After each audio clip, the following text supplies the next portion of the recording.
Nuclear करारावरून महासत्ता America आणि Iran यांच्यातील तणाव शिगेला पोहोचला आहे। हा तणाव तेव्हाही कायम आहे जेव्हा उद्या ओमानमध्ये अमेरिका आणि इराण एकाच टेबलवर बसणार आहेत आणि दोन्ही देशांमध्ये न्यूक्लिअर करारावर चर्चा होणार आहे। जरी इराणने जोर देऊन सांगितले आहे की ते अमेरिकेशी थेट बोलणे नाही तर अप्रत्यक्ष चर्चा करेल, दोन्ही देशांमध्ये टेबलवर बोलणी सुरू व्हायच्या आधीच अमेरिकेने हे स्पष्ट केले आहे की जर बोलणी अयशस्वी झाली तर इस्लामिक प्रजासत्ताक मोठ्या धोक्यात येईल।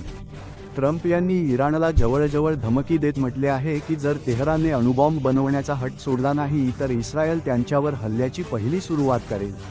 ट्रम्प यांचे हे विधान एप्रिल 12 रोजी इराणी अधिकाऱ्यांसोबत होणाऱ्या थेट बैठकीच्या काही वेळापूर्वी आले आहे। इराणी परराष्ट्र मंत्री अब्बास अरगेची आणि अमेरिकन दूत स्टीव्ह विटकॉफ यांच्यात चर्चा होणार आहे। ट्रम्प यांनी 7 एप्रिल रोजी इस्रायली पंतप्रधान बेंजामिन नेतन्याहू यांच्यासोबत संयुक्तपणे सांगितले होते की आम्ही इराणसोबत थेट वाटाघाटी करत आहोत, त्या सुरू झाल्या आहेत आणि शनिवारी होणार आहेत। शक्य आहे की काहीतरी समझोता होईल। तज्ज्ञांचे मत आहे की चर्चेआधी ट्रम्प यांनी ज्या प्रकारे इराणला धमकी दिली आहे ते इराणवर दबाव टाकण्यासाठी केले गेले आहे। तर मीडिया रिपोर्ट्समध्ये म्हटले जात आहे की राष्ट्राध्यक्ष ट्रम्प यांनी इराणसोबत नवीन अणुकरार करण्यासाठी 2 महिन्यांची मुदत निश्चित केली आहे।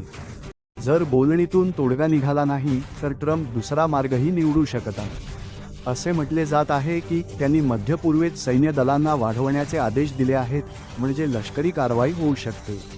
दुसरीकडे ट्रम्प यांचे हे विधान ऐकून इराणने इशारा दिला आहे की जर त्यांच्यावर बाह्य दबाव वाढला तर ते संयुक्त राष्ट्रांच्या अणुनिरीक्षण संस्थेच्या निरीक्षकांना देशातून हाकलून देऊ शकतात। इराण बऱ्याच काळापासून म्हणत आहे की तो अणुबॉम्ब बनवण्याचा प्रयत्न करत नाहीये, पण एप्रिल 10 रोजी इराणचे सर्वोच्च नेते अयातुल्ला अली खामेनी यांचे वरिष्ठ सल्लागार रिअर ॲडमिरल अल शमखानी म्हणाले की बाह्य धोके वाढले तर इराण संयुक्त राष्ट्रांच्या अणुनिरीक्षकांना काढून टाकू शकतो आणि आंतरराष्ट्रीय अणुऊर्जा संस्थेशी इंटरनॅशनल अटॉमिक एनर्जी एजन्सी सहकार्य देखील बंद करू शकतो।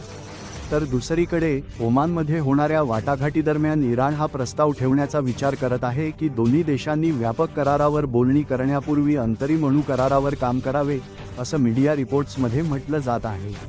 म्हणूनच परिस्थिती अजूनही नाजूक आहे असं म्हणू शकतो। इराण आणि अमेरिका यांच्यातील तणाव कमी करण्यासाठी संपूर्ण जगाची नजर या ओमानवर असेल, जिथे दोन्ही देशांमध्ये चर्चा होणार आहे।